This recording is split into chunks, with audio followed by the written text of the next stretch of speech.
Hey, how's it going? How's it going? How's it going? Some more. This is Politics with Laura, and I got a good one for you today. Just checking my other. Okay, let me make sure this is working.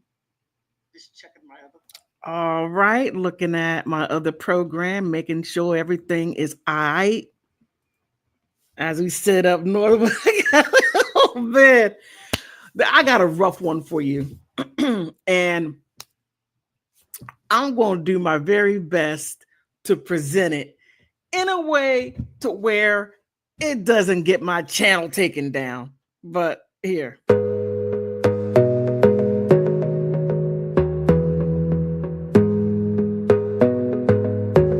Mommy, because I thought we were supposed to conserve it. Hey, this is Big Girl.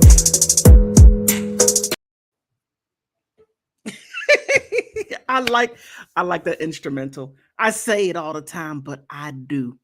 I'm working on another intro and I don't know. But I digress. Yeah, looking at it, George W. Bush and the prosperity movement, they go hand in hand. Yes, there's supposed to be a separation between church and state, and really there is. But however, George Bush, yes, him, the former president. I'm sorry, George W. Bush. That's how he pronounces his name. I'm like, okay, but George W. Bush signed an executive order. Now, executive orders can be ripped up by another president, but it has not. Actually, it been revved up with President Obama. But you're like, what executive order are you talking about? Politics with Laura? And matter of fact, why are you talking about churches and church and state? They have nothing to do with one another. And for the most part, you're absolutely right. But Executive Order 13397. You're like, hey, politics with Laura, why are you talking about churches? That has nothing to do with politics. It has everything to do with politics. Everything. I'm sorry, not everything, everything to do with politics. And it has everything to do with this man right here, George W. Bush. W. Don't confuse it with his daddy, because it's his daddy. My daddy, my daddy. That's kind of strange for, okay, I'm going to leave it alone. But people have their ways expressing love for their parents. And my daddy, my mommy. Okay. All right. All right. But let's get into it. Executive 13397 is the faith-based initiative. And a faith-based initiative. And you're like, politics with Laura, why again are you talking about faith-based initiatives along with politics? It has nothing to do with one another. And I'm going to say it again. It has everything. I'm sorry, no, not everything. Everything to do with what's going on right now. And it has everything to do with the government. You're like, politics with Laura, I don't believe you. Well, fine. That's why I come with receipts. Now, you notice how things have changed progressively within the churches and how churches don't come out and talk against what's going on with the government besides this guy right here, Al Sharpton. And comes to find out that he has been taking money from the Democratic Party, and he does a lot on government and police shooting. That's all he does. Government and police shootings are going to be out there, but he never deals with the souls within the communities as far as the crime, what's going on within the Black community. He doesn't do anything about that, but he'll go beat up on some white people. And my thing is this: you beat up on all people, okay? That's that right there's my thing. Beat up on all people. Be an equal opportunity. Okay, but all right, let's go ahead and get down to it. Now, where is this at? Let me open this up. Now, Executive Order 13397. Now you're going to really have to prepare yourself for this one. You really are, because I was like, whoa, this is some wild stuff. Very wild. And it goes into the executive order, and then I have the original executive order, but this right here is the FMH Children's Club International. This is the people that put this together, and I found it quite illuminating. All right, the Executive Order 13 as church governance agency. Now I'm like, wow, okay. Now I did something on this earlier about maybe a year ago, but I thought I will come to full circle and add more to it. Let me see. Okay, let me make this a little bigger for moi. You're like, politics with Laura? That's how, like, bam. Yes, it is, because I can't see. Even with my glasses, leave me alone. Okay, Executive Order 13397, church as governmental agencies. And you can see 2 years ago the hot damn, okay, and how there was issues with open up churches and putting, okay. The separation of church and state gone with a stroke of a pen. As March 7, 2006, our national leader signed an executive order which tied the Department of Homeland Security to our leaders' faith-based churches. Okay, you all you nonprofit churches out there, you now serve the federal government, primarily spying agency.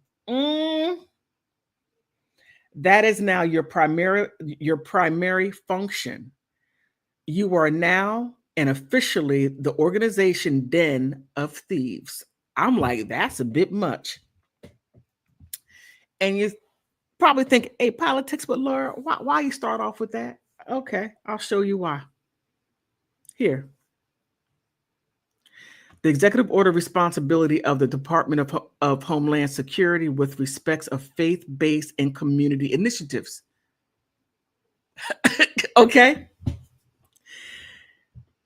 By the authority invested in me as President of the Constitution and the laws of the United States of America, and in order to help the federal government coordinate a national effort to expand opportunities for faith-based and other community organizations and to strengthen their capacity to be or to better meet American social and community needs, and it hereby order as follows. 1, establishment of the Center of Faith-Based and Community Initiatives at the Department of Homeland Security.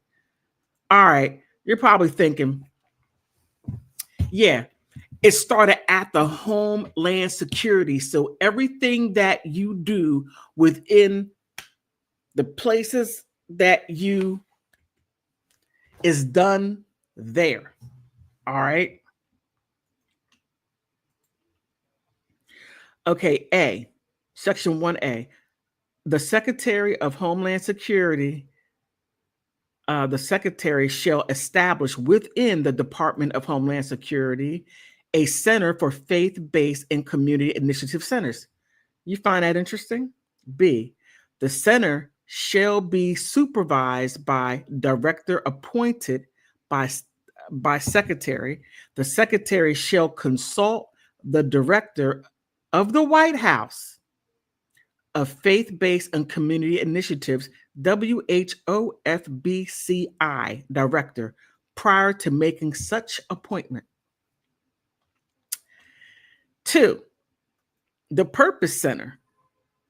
The purpose of the center shall be coordinated agency efforts to eliminate regulatory, contracting, and other programmatic obstacles to the participation of faith-based and other community organizations in the provision of social and community services. And you see how some of these churches do not provide for the people? I'm going to leave that alone for now. 3, the responsibility for the Center of Faith-Based and Community Initiatives in carrying out the purpose set forth in Section 2 in this order center shall A, conduct and coordinate with the WHOFBCI director a department-wide audit to identify all existing barriers to the participation of faith-based and other community organizations in the delivery of social and community services by the department, including but not limited to regulations, rules, orders, procurement, and other internal policies and practices and outreach activities that lawfully discriminate against and otherwise discourage or disadvantage the participation of the faith-based and other community organizations and federal programs. You're like, hey, politics with Laura, let me tell you something. That sounds good. We're going to stop all this discrimination, and they're just trying to do that within the churches. And that right there is a good thing. Okay, you can say that. Let's continue. Coordinate and comprehensive department efforts to incorporate faith-based and other community organizations in department programs and initiatives to the greatest extent possible. To the greatest extent. Wow. Okay. C, propose initiative to remove barriers identified pursuant to Section 3A of this order, including but not limited to reform, regulations, procurement, and other internal policies and practices in the outreach activities. Just so that you understand one thing, when they're talking about all of these regulations, procurement, that is direct towards the, okay, I can't even say it because I don't want to go against any YT rules and regulations. I mean, I'm trying to find a way to do this without getting dinged. 3, or D, the purpose of the development and the initiative pilot and demonstration programs to increase the participation of the faith-based and other community organizations in the federal as well as state and local initiatives. And check this out. 4, reporting requirements. The summary of the technical assistance and other information that will be available to faith-based and other community organizations regarding the program, activities, and agencies, and the preparation of application proposals or grants, cooperative agreement, contracts, and procurement. This guy right here. All right. So basically, in a nutshell, it's like everything will be done through Homeland Security. Okay. But let me go back. I want to just soak you a little bit more before I get to the other parts. That's going to make you say, oh my goodness. Oh my goodness.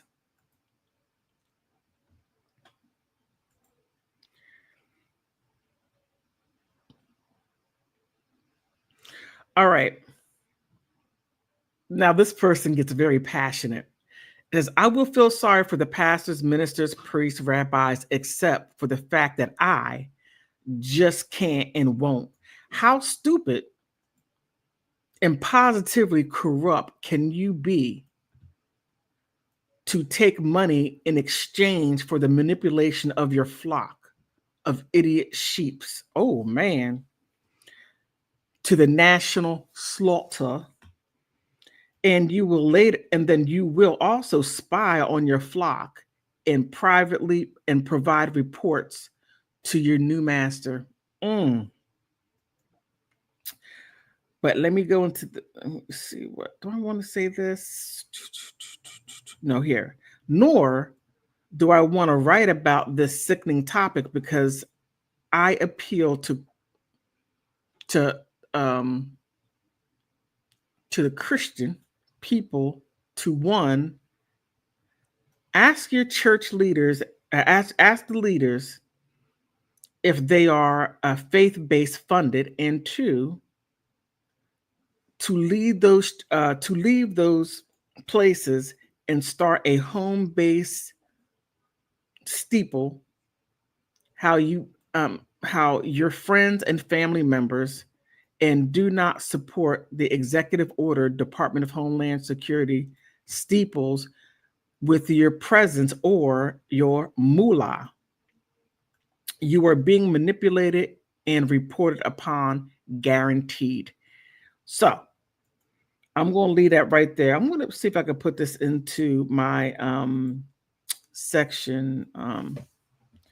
But I find that quite interesting because everything what you learn in the steeple, and tell me if I'm wrong, if you go there and you say, oh my goodness, I got this electric bill and it's like $500 and I really can't pay for it. Can you help me? And they'll say, let's go ahead and have a corporate so that we can about this.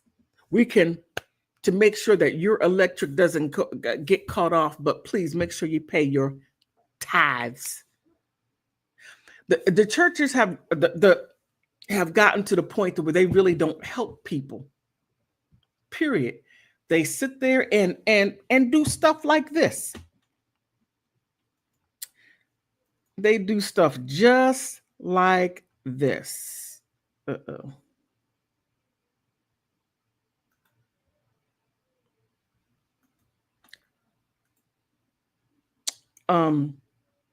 Let me bring this up. They do stuff just like this. And I remember those of us who, used to go to the, right? All right.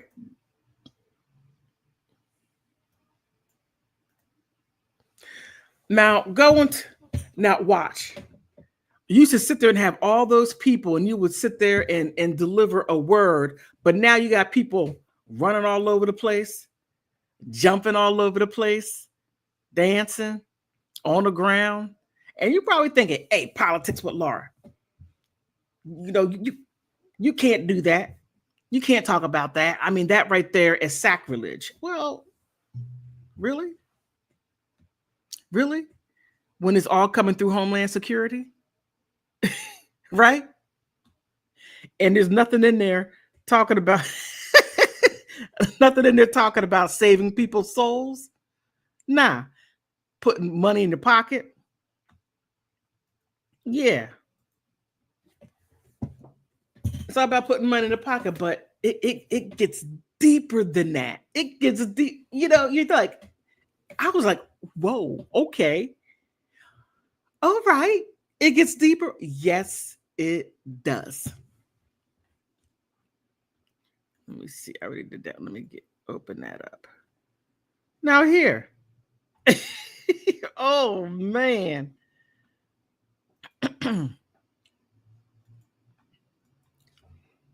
You're like, politics with Laura. What else you going to bring out? Okay, here. IRS. Now, we're going to go through it. Okay? We're going to go through it quickly. And then you're going to say, oh, wow. All right. Make this a little bigger. You say politics with Laura, you can't see. No. You got those thick glasses, you ought to see the Pluto. Well, one would believe.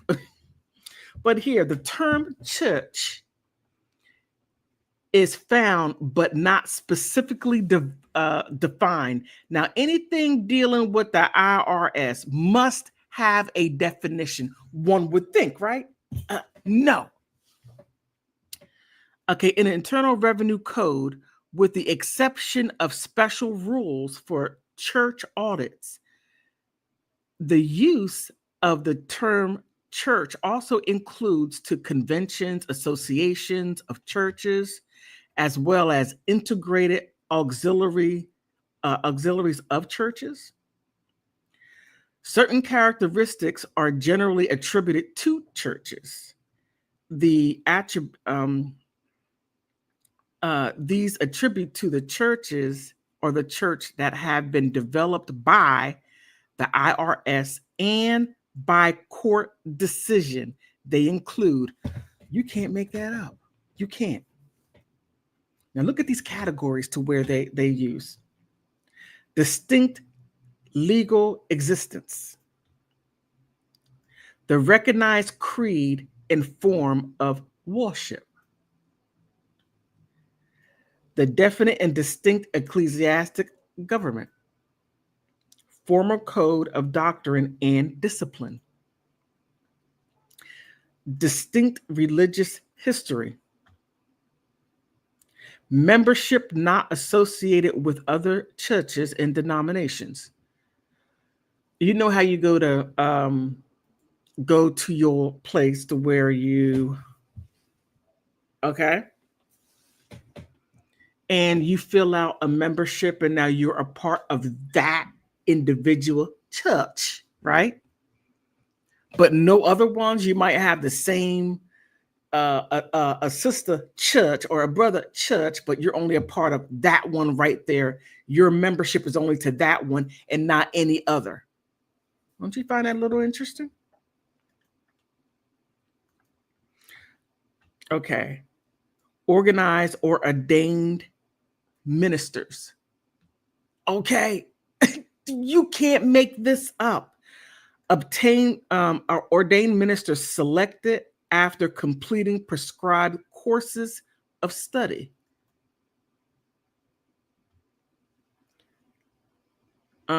Literature of its own, like those people standing out there on the street corners giving you their towers, and they come and knock on your door every Saturday and Sunday, and they bring the word to you. Yeah, them too. Established places to worship. Regular congregations, quite interesting. Regular religiosity, I gotta find another way, services. Sunday school for the religiosity, instructions of the young, and schools for the preparation for its members. All right. And this is how they, how can I say, how they do their audit. Now, and it's quite interesting is that they don't do an audit unless if you get out of line.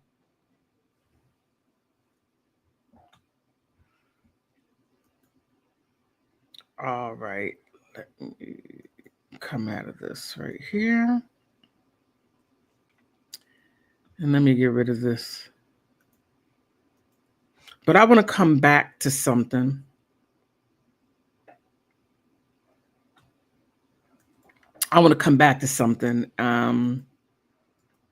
The second part of what I was showing. Now here, that's what they call it. The 501c3. And here, okay, on March 7th, George W. Bush declared in his Executive Order 13397, this all faith-based entity in the U.S. fall under the title of government agencies. This order actually tied the Office of Homeland Security with those faith-based churches on that day as well. This is why we saw the government spies in U.S. churches reporting back to the White House any and all preachers that spoke against government from their pulpits, especially in the 2024 prior to the election of George Bush, so desperately needed to win. What they learned from the churches made their next step more obvious,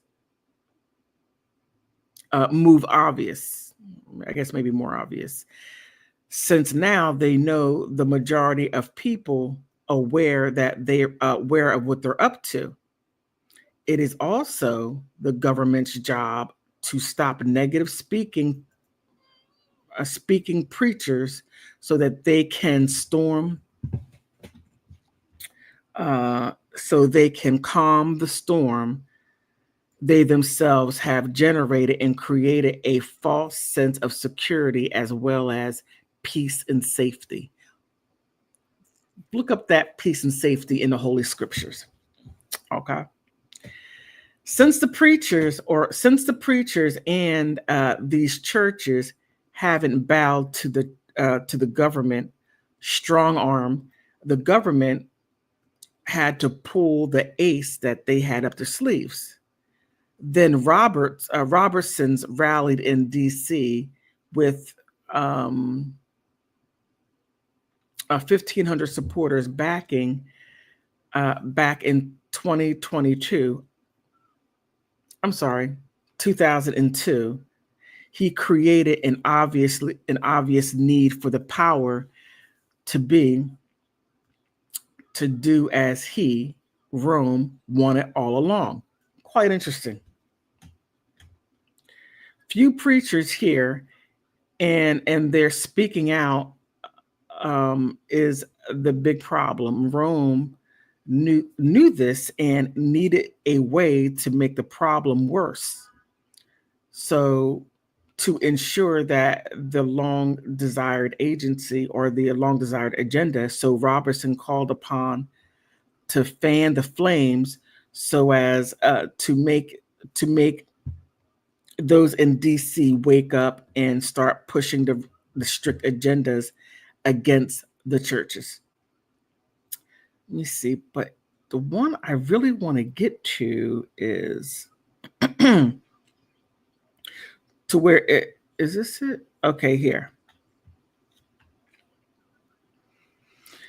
Okay, if you have a 50C3 tax-free status, you will be expected to comply with all the rules and regulations and any other additional they deem necessary. The government now holds the strings, and there is things one can only do.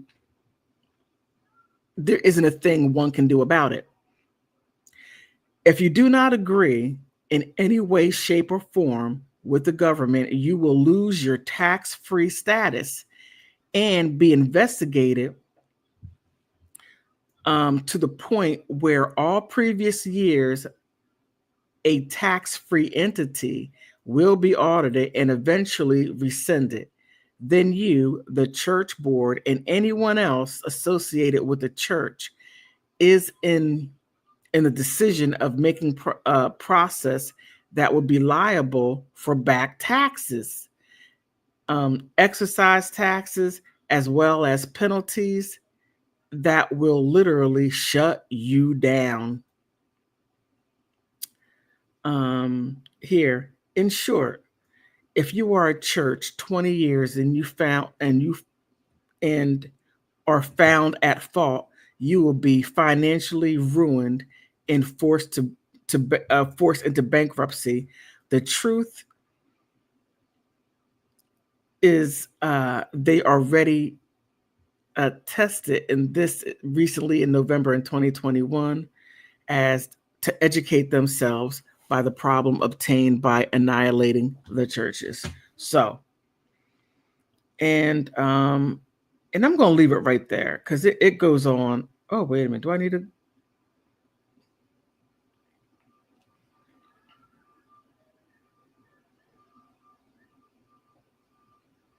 Okay, tax ID number, the EIN. Okay, I'm gonna leave that right there because I just find it really something how churches are the arm of the government. And that was done by George W. Bush. And I remember that. I remember watching TV, and my children were young. And and and I remember on the news saying faith-based prosperity teaching. And that's when it really got big. It started off and then it's really took over. Especially now, you have people like Joel Osteen is a big faith base, and I remember watching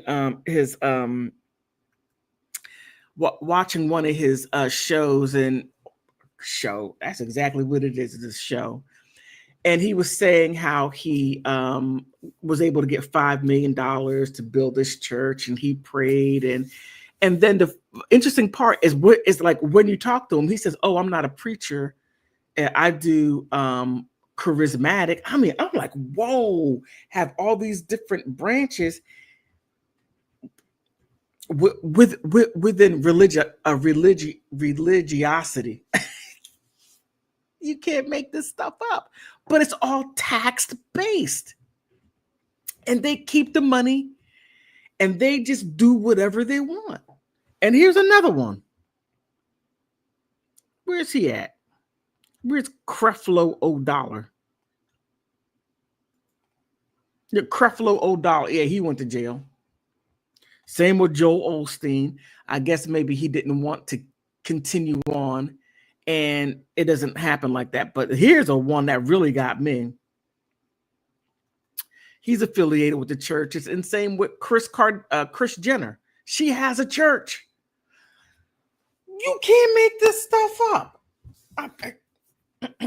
But I digress on that point. But it has gotten to the point to where it gets a little strange. You're going to see stuff like this. Oh my goodness. Oh, well, I hope I don't get in trouble. I'm going to get in trouble no matter what I do.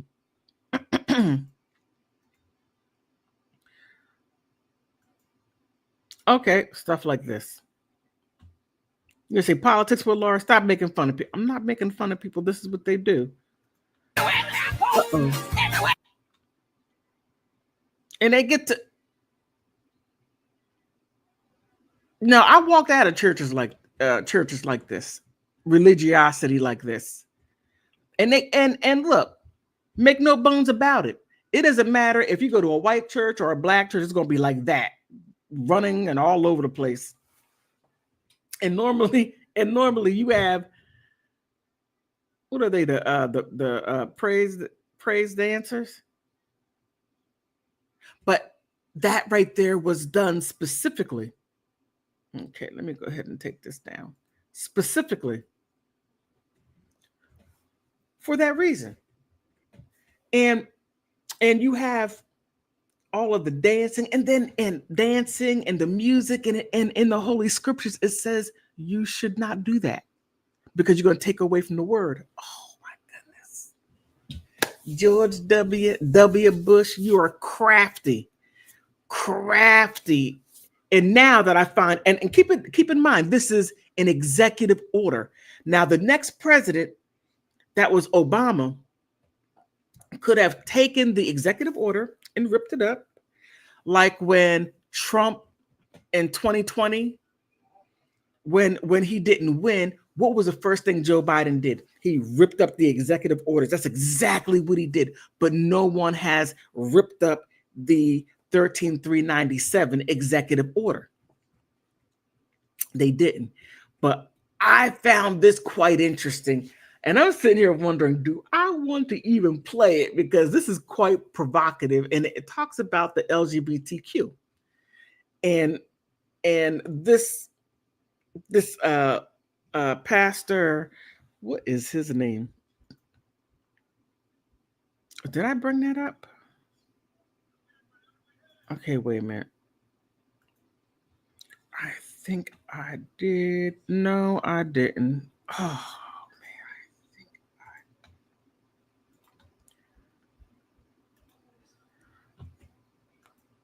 Oh yeah, I did. Okay. This pastor in Alabama, his name is Pastor Cedric Hatcher. This guy is animated, and he goes to the city council and he complains. But let me go ahead and show you. Now, this is what preachers used to do, but they did it outside. But no, this guy takes the heat straight to him. And because Birmingham is a smaller place. But let's see what he says, because he was talking this in oh, this was what, 2015. Okay, 2015. Fair use, double fair use, within the skies and below the earth, around for educational purposes, to make a point. But listen, this is him testifying. On yesterday, we had a historical thing to happen in the city of Birmingham. They call it historical, made history and all that kind of stuff. But I'm here this morning to talk about another history. To me, yesterday was one of the most bizarre scenes I ever seen in this city. One of the most comedic scenes I ever witnessed in public. When I witnessed men with size 13, 14 shoes out there kissing each other in the mouth in front of little kids. It was just bizarre. It was like a freak scene going on. That's what I call it. Now, I know about the government and laws being made, but I got a law this morning that came out of Ephesians chapter 5 and verse 31. Now, before anyone gets upset and takes offense, don't listen to what he has to say and think about what I previously presented, okay? Because all this falls in. I don't think this pastor got the memo. I don't think he did. But he goes on, he's quite animated. Oh, my goodness. And it says, shall a man leave his mother and father and join to his wife, and they shall become one. And to have your kids out there yesterday, 6, 7 years old, holding. Look at the guy right here. He's like, oh, man. I thought I was here at a city council meeting, and this guy turns it into something other than what it is. Flags. The Bible said, provoke not your children to riot. Proverbs 22 and verse 6, 7. Train up a child in the right way he should go. And when he get old, he wouldn't depart. I'm so delighted and honored that God would have me bold enough to stand here and talk about this issue. Well, all the preachers was yesterday. You know what I mean? The only time gonna make them come out them doors when they stop them tithes and offering in your church. And you can't have Men's Day no more, and Youth Day and Women's Day. I bet you're gonna have a sign in your hand with Brother Ed then. You're gonna be standing in front of the White House then. No, y'all gotta leave us alone. You know what I mean? But somebody should have stood up yesterday. Ain't it funny? Everybody got a right but the Christian. So I'm here this morning to talk about my right, because I got a right too. I can barely say praise the Lord in public now. I might. And that right there, he's absolutely right about as far as the rights of people, especially that have religiosity. Right? There are no rights, period. And that is due to this executive order. And I find it interesting how they were talking a little bit here about doing away with the prosperity movement, because it has been like, what, 20 years since they had that, the prosperity movement. But let me go ahead and finish up this video. Go to jail. I might threaten a lawsuit on the job. You can't tell a person to have a blessed day. Ain't it sad? Y'all, I got a text this morning, gonna share it with y'all. I'm getting on out of here. I got a text all the way from Washington, D.C. And I'm gonna go and break the news to y'all, and y'all in the back of me also. In 2 more years, in 2016, February the 9th, you won't only be able to marry your partner that you play football with no more. You're gonna be able to marry your dog, you're gonna be able to marry your cat, you're gonna be able to marry your snake, you're gonna be able to marry your rat, your roaches. Some of y'all been with the roaches so long, you might well go and marry the roach. You've been around your house so long, you're gonna be able to marry your broom, your mop. Ain't we going crazy in this world, y'all? Ain't we going crazy? I know Alabama made a lot of money yesterday. I know somebody else made a lot of money too. Duracell ain't got no batteries on the shelf this morning. All the batteries gone. I tried to find a battery for my radio this morning. Couldn't find them nowhere. I said, what happened? They said, Rev, they bought all the batteries last night. They celebrated some kind of way. Just bought all the batteries. What they do to the batteries, don't ask me that. I'm a preacher. I don't go there. You know what I mean? I don't know what they did with all the batteries. Now, Mr. Mayor, don't stop me in the hallway, you and your... This guy. He's funny. Oh my goodness, he's funny.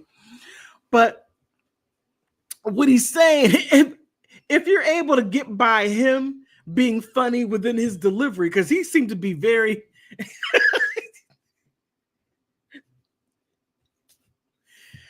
I mean, he touched on so many things as far as the list that I showed you. And I went through the executive order, and he's hitting on those things. Like I said, I don't think he got the memo, because he wouldn't be saying this stuff. His church would have been gone. They would have, what do you call it? Gave him tax penalties and everything else. But let me finish this up, and then we could. This guy is hysterical. Oh my goodness. Security team and tell me I can't come here talking like I talk, because you got a political job to do. I got a biblical job to do. And I'm going to do mine and you do yours. I'm going to stay in my lane and you stay in yours. I ain't bought by nobody. If I had to die doing what I'm going to do, I'm just fine. Y'all remember Peter and Paul and Silas was thrown in jail getting out. But I'm going to stop it right there, because he really goes in. But it was quite interesting how he said how he's going to stay in his lane, and the city council is going to stay in their lane. But that's not what happened in the executive order, because the executive order through Homeland Security, to where the Secretary of Homeland Security, reports directly to the White House, not the Congress, because Congress has nothing to do with it. It's an executive order. So it's only going to the president. I found that quite interesting. But keep in mind, this guy right here, he's the one who started it. But let's go a little deeper. Let's go a little deeper. Al Sharpton. Now, it was very interesting to find out how Al Sharpton was receiving money from the Democratic Party. I think both sides, but I think he's more preferred to the Democratic Party, to where he received money. Now, he's a reverend. Okay, how can I say this? Because I stay in so much trouble. Let me stop sharing this. So whenever there is something going on where a police bang bang and someone black gets right, you see him. And it's normally in a Democratic city whenever that happens, but you never see him trying to bring peace and people's souls, trying to save people's souls within the black community. You don't see that. You only see him coming out and speaking out against police brutality, this, that, and the other. Remember, it goes back to the prosperity movement. And I have to look up when Al Sharpton came on the scene, because he was getting arrested. He was in trouble. When did Al Sharpton get arrested? Or did they scrub it?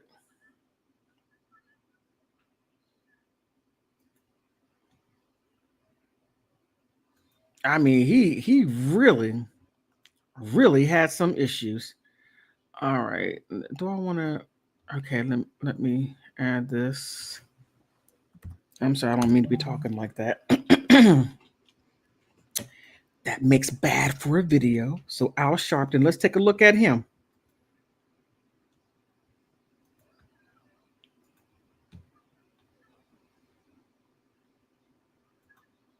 Al Sharpton arrested grand larceny and other charges, right? And what year was this? June 29th, 1989, okay? So he has his brush with the law.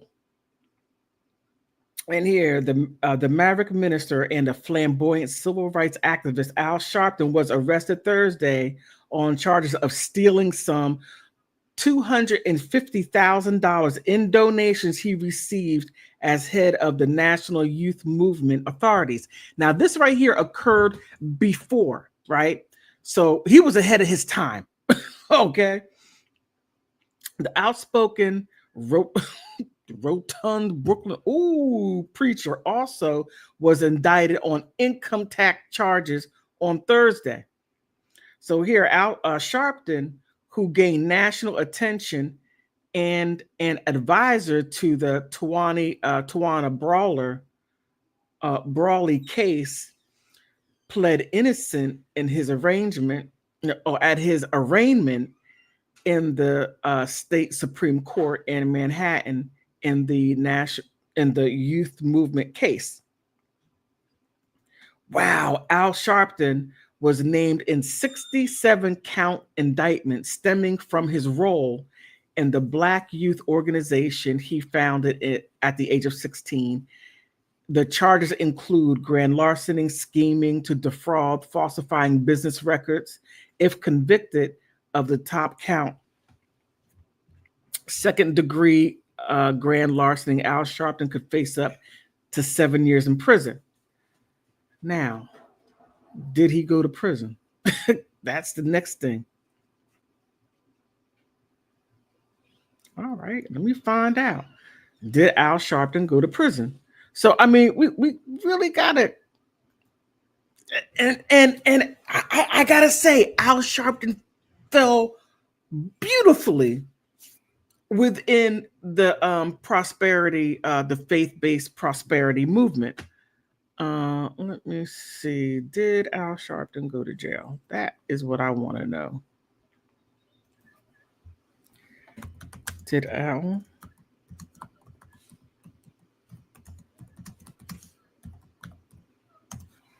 Because you got a couple of He received 90 days in jail. What for? What? Wait a minute. Wait, let me show you. This is nuts. Okay. Okay, let me bring this up. Okay, yeah, it shows up. Okay. Yes, Al Sharpton served 90 days in jail in 2001 for trespassing while protesting military exercise in Puerto Rico. He was also held in a Puerto Rican lockup for 2 days. Okay, that's not the one that I'm talking about. I'm talking about, did he go to jail for all that stuff back in 1989? Yes, in 2001. Okay, he was released on his own recognizance, but immediately was rearrested. And what? Okay, wait. Let's check this out. Let me make sure that's up. Okay. Sharpton's arrest and grand larceny and other charges. So here, I already looked at that one. So I don't know if he... Okay, here, Al Sharpton was released on his own recognizance, but immediately was rearrested and held in custody on the indictment handed by the Albany grand jury Thursday on charges filed on false income tax returns and offering a false instrument for filing in 1987 and failing to file the state income tax return in 1986, but his lawyer Alton Maddox said the minister was to be transported to Albany, where he would be held overnight. Sharpton was expedited, but it doesn't say anything if he... Wait a minute. At the arraignment Thursday in the youth movement case, the assistant attorney general Victor Jeanson asked for a $20,000 bail, telling the state Supreme Court Justice George Roberts that the defendant moved more than $250,000 through the national. Man, oh man, oh man. Woo. And the organization, which claimed 30,000 members, instead operated out of a one room in Brooklyn and consisted of the changing handful of people. He said the prosecutor then listed a number of allegations, fraudulent transactions Sharpton executed, including raising money for the Rugs magazine that was to be distributed for the free urban youth. Jensen charged the minister raising $15,000 in contributions, but was never set up. Man, oh man. And it goes on and on and on. But okay, I see the charges, but I just don't see if he served time.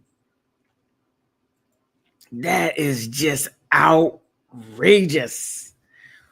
But he's the one that you see, and he's still in charge of the national youth movement. He's still there. He wrote books, and he was in a little bit of trouble here and there. But the point is that he does a lot of work for the Democratic Party, as I stated. And Joe Biden said, "Hey, Al Sharpton, you know me. And he even received money from Kamala Harris. I mean, so there's really no difference between, the church and state are one. And then you have Joel Osteen.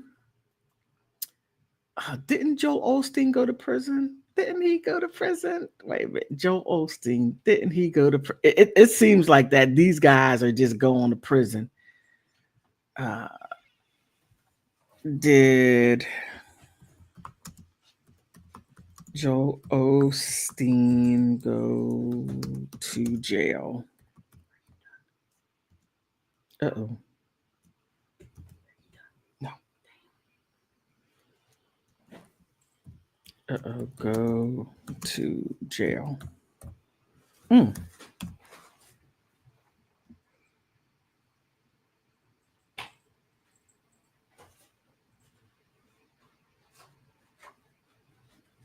Oh, wow. Okay, let's take a look at this. Woo, let's take a look at this.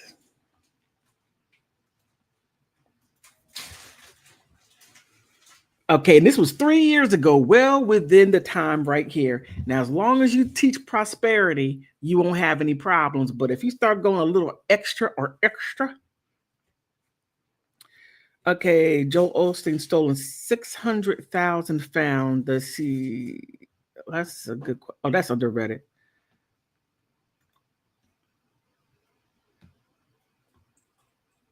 Okay, I thought that was Daily Mail. Oh man. Houston police says cash and checks found in a plumber in the wall of Joel Osteen's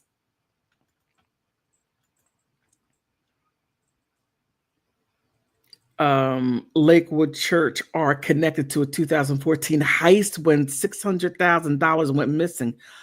OMG. This is something. I don't know why this is doing that. Okay, the revelation comes 7 years after about 600,000 in donations were stolen and then been recovered. The police say that they were called to the church for a report of a property discovered in the building. Come on, in November 10th, around 2:30 in the afternoon. Doggone it. But claimed the church members told that the money was found inside a wall during renovations and projects. Oh, okay. That is interesting. Okay, this is not acting the way I want it to. That's quite interesting. Why would it be in a wall? All right.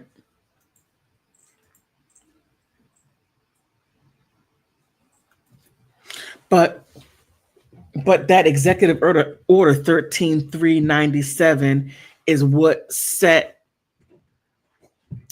for the way churchiosity is done today. It's more of how can I say? I don't even know what to give it. I truly don't know, but it's for me a free for all to where I just was like, okay, I'm better off look at the Holy Scriptures at home, maybe go on YouTube or something like that. But this stuff is a little bit too much. But it all came from George W. Bush, an executive order.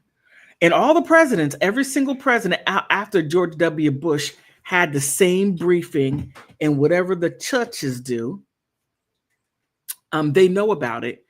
And that's why when the hot damn, right, happened, and then you had the pastors and the ministers and the preachers coming out and saying, why don't you come on in here and, and then what is it? Reverend Warnock, he's a senator, and he's a preacher in a church, and he's speaking of pro-lifey, right? But he's a preacher. It goes directly against the book that he said that he would uphold and direct his flock, and he's talking about that. And it's a free-for-all. It is wild, in my humble opinion. But at least now you have a better understanding of where it's coming from, to where you have a lot of these churchiosities and the wild things that go on in it. Like, oh, that pastor in New York City. Oh my goodness, the pastor in New York City. What's his name? Somebody came in a church and tried to rob the church or something like that, and it was a struggle, and he wound up. And then an investigation occurred, and then he went to jail. I mean, this is wild. It's wild. It's the wild west when it comes to churchiosity and religiosity. But if you stop going and running the other way, at least now you know that he had everything to do with it through his executive order, most definitely. Now, why he did that, I'm not quite sure. I'm not quite sure what was underneath it, why he did it, why was it put in, what was in place, because we do understand that some people are figureheads when it comes to the commander-in-chief, Yeah. But I found that quite interesting. Let me see. Wait a minute. So one more thing. I think. Oh, that guy's too funny. Yeah. Is there anything else out of this? Oh.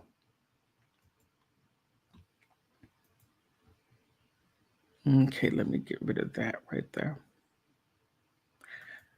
All right, but let me show you one more thing. I want to show you the executive order so that you can say, okay, I saw it for myself. Ah, man, this is some wild stuff. Now, this right here is the White House, okay? The White House, can I get? Okay, this is a historical material frozen in time. The website is no longer updated and linked or external, blah, blah. Okay, here. Executive order responsibilities of the Department of Homeland Security with the respect to faith-based and community initiatives. So this right here, and that was the same thing what I showed you in that previous thing that I showed. This right here is the original one. so that you're able to see it, the different purposes, the responsibilities, the reporting and requirements, the content, the performance indicators. Did I go over that? Let me just go over this real quick. This is the reporting, right? And this is the performance indicators. The first report shall include annual performance indicators and measurable objectives for the departmental action. Each report filed thereafter shall measure the department's performance against the objective set forth for all the initiatives. So everything what you do, or the pastors do, whether if it is a religiosity center, whether if it's a religiosity conference, all those things, and they're big, they are huge. They're huge. Because you see it all the time. We're having a religiosity conference for this particular churchiosity or group of churchiosities, to where who was it? Creflo Dollar would have these big conferences, even revivals, all that stuff. Gotta put that stuff down and make sure that they get it, that you're doing what Homeland Security and the president through that executive order wants you to do. Okay, you have to make sure, or if not, you get the. They'll go ahead and say, well, you've been a churchiosity and you had this nonprofit status for, let's say, 15 years. And all of a sudden you're like, well, look, I look at these people. Oh, what pastor was crying? Oh, let me see if I can find that. Pastor crying for misleading the people. And I think Creflo Dollar, pastor crying for misleading his people. Okay, I hope that's it. Is this it? Pop up.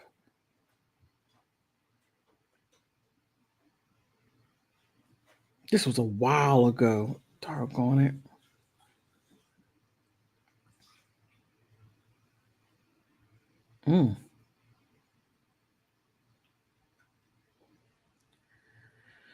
No.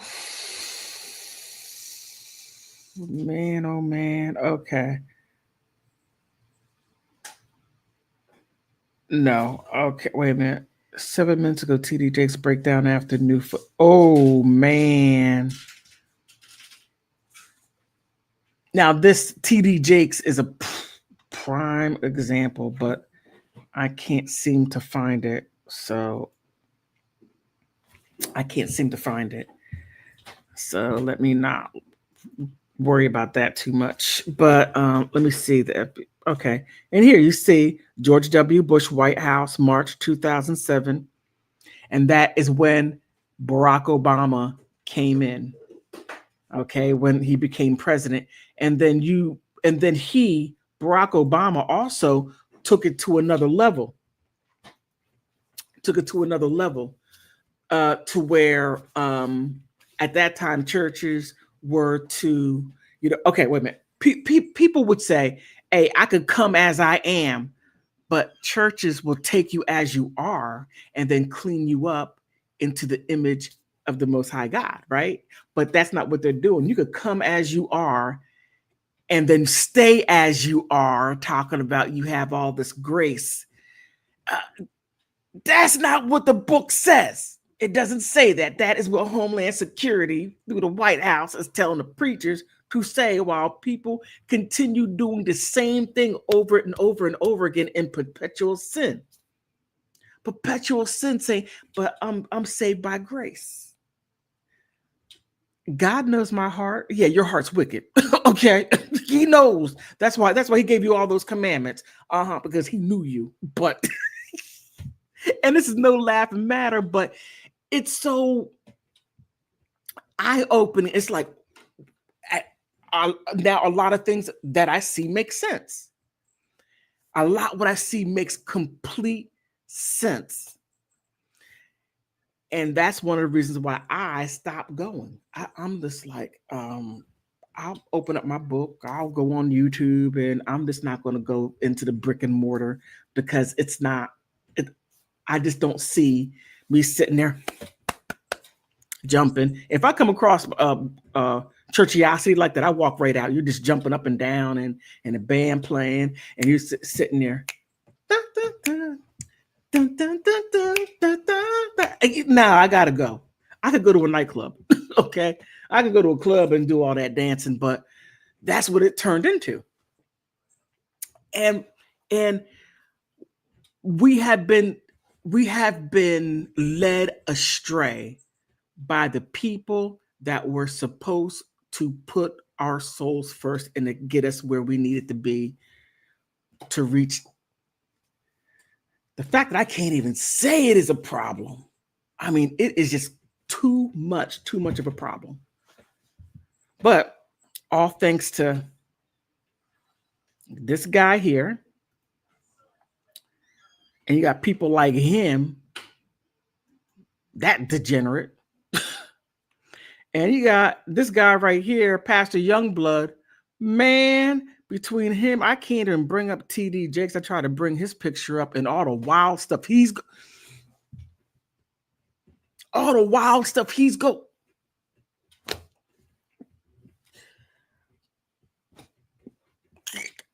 I don't even have words for the wild stuff he has been up to. I don't even know what to say. I truly don't.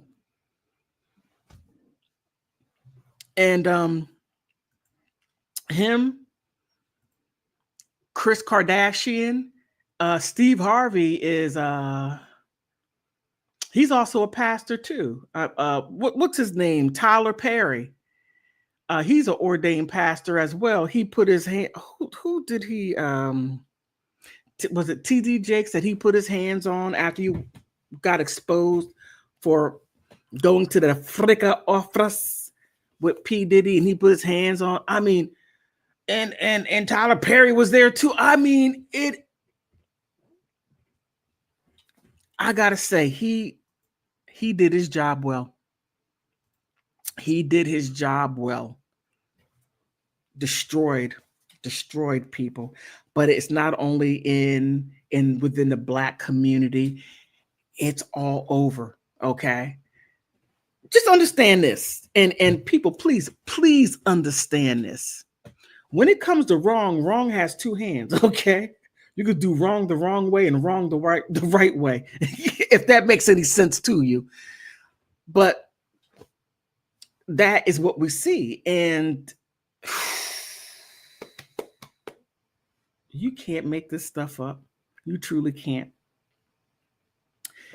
And if you speak against what the government is doing, it will crush you. And matter of fact,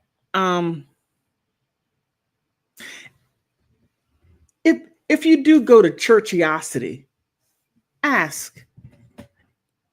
Hopefully the pastor would tell you the truth that it's a part of a 50C. What is a 50? A 503, a 501c3 nonprofit. And all these pastors are keeping money. I mean, you had Creflo Dollar having a private jet saying, yo, I need to go here and I need to go here, but I mean, I can't sit in first class. I mean, I gotta sit in my own jet, my own plane. You know how much gas or diesel that thing uses? It doesn't use gas, it uses diesel. You know how much they use? Let me see if Creflo O'Penny. That gotta be nice. I don't like that, man. It's Creflo Dollar. The fat last his dollar. in jail? Because it seemed like a lot of these guys were going to jail.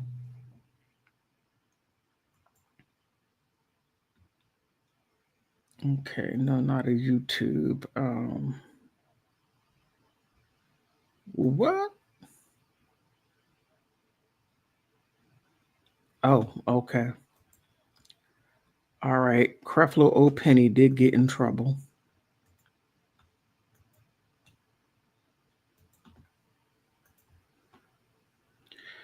Okay, televangelist Creflo Dollar arrested and allegedly attacked his daughter.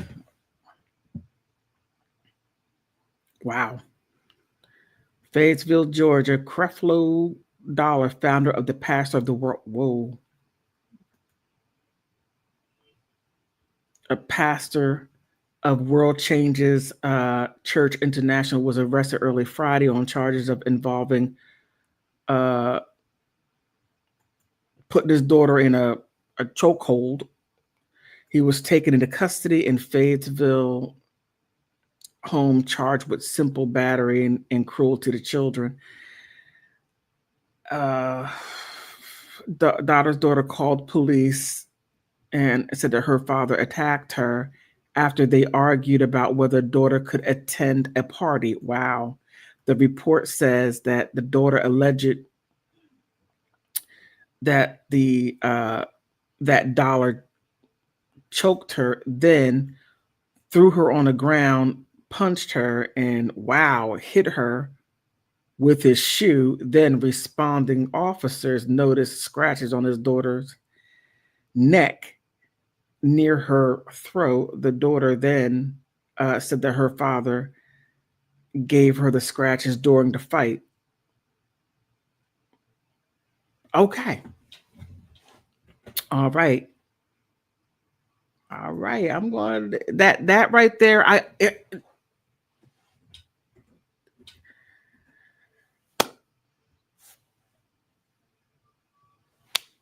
don't know what to say.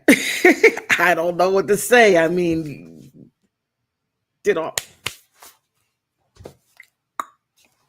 you can't make this stuff up. But please, like, subscribe. And I do have a membership. Please become a member. On that note, I want to thank you for stopping by.